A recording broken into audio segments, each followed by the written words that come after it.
प्रधानमंत्री नरेंद्र मोदी, जो कि गुजरात दौरे पर हैं। 3 दिवसीय गुजरात दौरा प्रधानमंत्री नरेंद्र मोदी का है। ऐसे में आज सोमनाथ मंदिर पहुंचे हैं प्रधानमंत्री नरेंद्र मोदी। यहां पहुंचकर उन्होंने पूजा अर्चना की है, दर्शन किए हैं। ये तस्वीरें सोमनाथ की, सोमनाथ मंदिर में पहुंचकर प्रधानमंत्री नरेंद्र मोदी ने आज दर्शन पूजन किए हैं।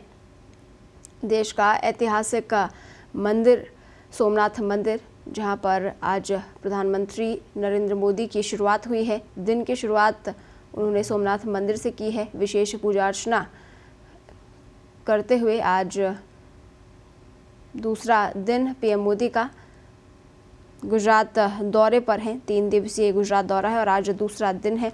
सोमनाथ मंदिर पहुंचकर उन्होंने दर्शन किए हैं, विशेष पूजा अर्चना की है। और इस खबर पर ज़्यादा जानकारी के लिए गुजरात से हमारे सहयोगी हिरेन इस वक्त फोन लाइन पर जुड़े हैं। हिरेन, सबसे पहले जानना चाहेंगे आज किन किन पार्टियों की जनसभाएं और रैलियां होने वाली हैं? जी नमस्कार। इस समय गुजरात चुनाव के परवान पर है और प्रधानमंत्री नरेंद्र मोदी अगले 2-3 दिन पूरी तरह से चुनावी सभाओं में करीब 10 से ज्यादा चुनावी सभाओं को संबोधित करेंगे। और आज प्रधानमंत्री जी अभी इस समय सोमनाथ में पूजा अर्चना कर ही चुके हैं और आज प्रधानमंत्री जी की 4 सभाएं हैं। इसके समानांतर राजस्थान के मुख्यमंत्री जो गुजरात में कांग्रेस के चीफ ऑब्जर्वर हैं, वो भी यहाँ पहुंच चुके हैं। उनका भी पूरा ध्यान जहां आज प्रधानमंत्री है उसी क्षेत्र में, क्योंकि जहां आज प्रधानमंत्री सभाएं करेंगे वहीं कल और परसों कांग्रेस के सर्वोच्च नेता राहुल गांधी की सभाएं हैं। राहुल गांधी भारत जोड़ो यात्रा छोड़ो के बीच में ब्रेक लेते हुए कल यहाँ सभाएं करेंगे और राहुल गांधी की जो सभाएं होंगी वो राजकोट में कल दोपहर को होगी और वहाँ भी तैयारियां चल रही हैं और उसके लिए ही अशोक गहलोत भी तैयारियां कर रहे हैं। और राजकोट के बाद मंगलवार को उनकी अमरेली में भी सभाएं हैं। इधर आम आदमी पार्टी के सर्वोच्च नेता अरविंद केजरीवाल भी अब यहाँ गुजरात पर पूरा फोकस कर रहे हैं और इसी क्षेत्र में, क्योंकि 1 दिसंबर को पहले चरण का मतदान इस क्षेत्र में है, तो 1 दिसंबर के हिसाब से ही इस समय पूरा फोकस तीनों प्रमुख पार्टियों के सर्वोच्च नेताओं का यही है। केंद्रीय गृह मंत्री अमित शाह अब यही हैं, वो भी पूरा ध्यान इसी क्षेत्र पर दे रहे हैं।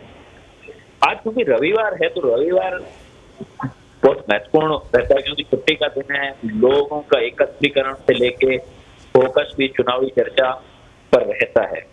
सौराष्ट्र में चुनाव चर्चा चरम पर है।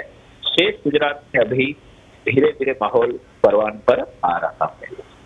आज प्रधानमंत्री की सभाओं में, क्योंकि ये बहुत महत्वपूर्ण क्षेत्र है और यहाँ आप समान नागरिक संहिता से लेकर सांस्कृतिक राष्ट्रवाद और ये प्रमुख मुद्दे हैं और 27 साल का भारतीय जनता पार्टी का गुजरात में राज, इन मुद्दों पर केंद्रित करते हुए विकास का जो गुजरात मॉडल है इस पर ध्यान रखते हुए और भाजपा का जो यहाँ चुनावी नारा और एक पंच लाइन है जो भाजपा एटले भरोसो गुजराती में, तो भाजपा मतलब भरोसा, विश्वास, इस थीम पे आगे चलते हुए आज यहाँ चुनाव प्रचार पे भी जोर दिया जा रहा है।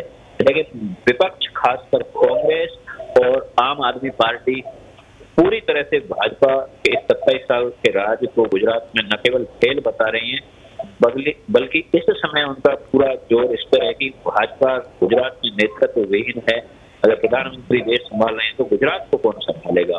तो अलग अलग तरीके से उनकी योजनाएं हैं और कांग्रेस के सर्वोच्च नेता राहुल गांधी क्योंकि लंबे समय बाद गुजरात में कल आएंगे और भारत जोड़ो यात्रा के बीच में आ रहे हैं, तो वो क्या कहते हैं, गुजरात को लेकर क्या प्लान है, इस पर भी चुनावी पंडितों की पूरी निगाहें जमी। जी हिरेन, कांग्रेस के लिए और भाजपा के लिए, दोनों के लिए ही गुजरात कितना महत्वपूर्ण है, कितना जरूरी है जीतना, इसका अंदाजा इसी बात से लगाया जा सकता है कि एक ही दिन पर राहुल गांधी और प्रधानमंत्री नरेंद्र मोदी की जनसभा होनी है। किस तरह से इस पूरे समीकरण को देखते हैं? नहीं, समीकरण देखिए, गुजरात क्योंकि भारतीय जनता पार्टी के लिए गुजरात इतना महत्वपूर्ण है कि अगले लोकसभा चुनाव से पहले जो ये चुनाव हो रहा है पूरे देश में अगले 14 महीनों में अगर हम देखें तो 11 राज्यों में विधानसभा चुनाव है। हिमाचल का अभी जो 12 नवंबर को चुनाव हुआ है उसको मिला के इन 14 राज्यों में अगर सर्वाधिक महत्वपूर्ण अगर कोई मानता है तो गुजरात का चुनाव माना जाता है, क्योंकि गुजरात देश के प्रधानमंत्री का गृह राज्य है और इसी गुजरात में प्रधानमंत्री ने जब मुख्यमंत्री रहे उसी मॉडल को लेते हुए भाजपा आगे बढ़ी। और गुजरात इसलिए भी महत्वपूर्ण है कि गुजरात ही भारतीय जनता पार्टी की शुरुआती बीज गुजरात में ही पड़े। अगर आप देखेंगे भारतीय जनता पार्टी का जब 1984 में पहला चुनाव लड़ा गठन के बाद लोकसभा का, तो पूरे देश में भारतीय जनता पार्टी ने 2 सीटें जीती थी और उनमें से एक सीट गुजरात में महसाणा से जीती थी, एक साउथ में भारत में जीती थी, दक्षिण भारत में। तो गुजरात भारतीय जनता पार्टी के वैचारिक अगर कहीं संघ और भाजपा के लिए सबसे महत्वपूर्ण क्षेत्र रहा है और यहीं से भारतीय जनता पार्टी का विचार पूरे देश में फैला फूला है, क्योंकि प्रधानमंत्री की प्रतिष्ठा का भी ये चुनाव माना जा रहा है। तो अगर देखें तो ये चुनाव प्रधानमंत्री के प्रचार में भी उन्हीं के नाम पे ये चुनाव, उनके काम पे और उनके विजन पे ये चुनाव लड़ा जा रहा है।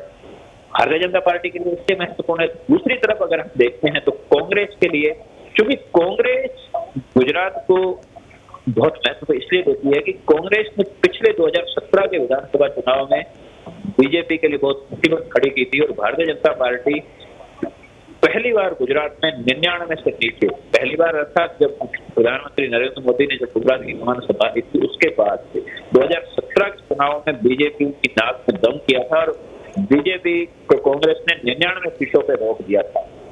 हालांकि इसके बाद बनास और साबरमती नदी में खूब पानी बह गया है, नर्मदा और तापी में, और कई राजनीतिक समीकरण बदले हैं। फिर कांग्रेस को उम्मीद है ग्रामीण गुजरात में और गुजरात में जो बीजेपी की आपसी अंतर कलह जो दिख नहीं रहा है, लेकिन कांग्रेस का कहना है कि ये है। इसमें कांग्रेस को इस बार भी उम्मीद है, लेकिन कांग्रेस की उम्मीदों में आम आदमी पार्टी भी एक मुसीबत खड़ी कर सकती है, वो बीजेपी के लिए होती है। तो आम आदमी पार्टी तीसरा नया खिलाड़ी इस बार गुजरात के चुनाव, पिछली बार भी थे लेकिन इस बार आम आदमी पार्टी यहाँ सुर्खियों में है। तो हर पार्टी के लिए गुजरात क्योंकि इसलिए महत्वपूर्ण है क्योंकि विपक्षियों के लिए अगर प्रधानमंत्री को उनके घर में आया जाता है विधानसभा चुनाव, तो 2024 के लिए एक बड़ा कैंपेन खड़ा करके जाएंगे। जी हिरेन, गुजरात में हर बार मुकाबला भाजपा और कांग्रेस में ही देखा जाता है, लेकिन इस बार आम आदमी पार्टी भी मैदान में है, त्रिकोणीय मुकाबला बनाने की कोशिश यहाँ पर हो रही है। तो क्या लगता है कि जैसा पंजाब में देखने को मिला, क्या वैसा कुछ गुजरात में हो सकता है? देखिए, इसे अभी कुछ कहना तो बहुत जल्दबाजी होगी, लेकिन मतलब पंजाब की राजनीतिक परिस्थितियां और गुजरात की राजनीतिक परिस्थितियों में अंतर तो है। पंजाब में बीजेपी पूरी तरह से डिपेंड थी अकाली दल पे, और इस चुनाव जो बीता चुनाव था पंजाब का पिछले साल का, उसमें बीजेपी अलग चुनाव लड़ी थी, अकाली दल अब अलग हो गया था एनडीए से। तो बीजेपी का वहां पंजाब में बहुत ज्यादा जनाधार अकेले सेपरेट नहीं था, ठीक है।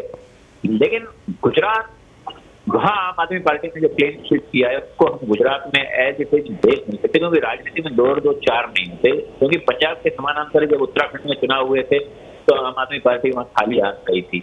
अब हिमाचल में भी आम आदमी पार्टी का कोई बहुत ज्यादा चर्चा में नहीं रहा है चुनावी कैंपेन, कह नहीं सकते हैं, लेकिन राजनीति में संभावनाएं और आशंकाएं हर तरफ रहती है।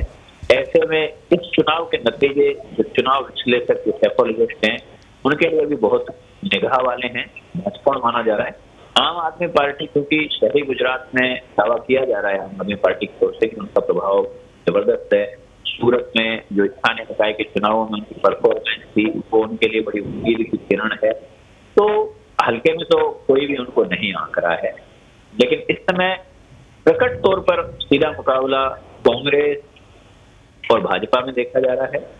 लेकिन आम आदमी पार्टी भी अंडर करंट अगर कुछ कर दे तो कोई बड़ी बात नहीं है।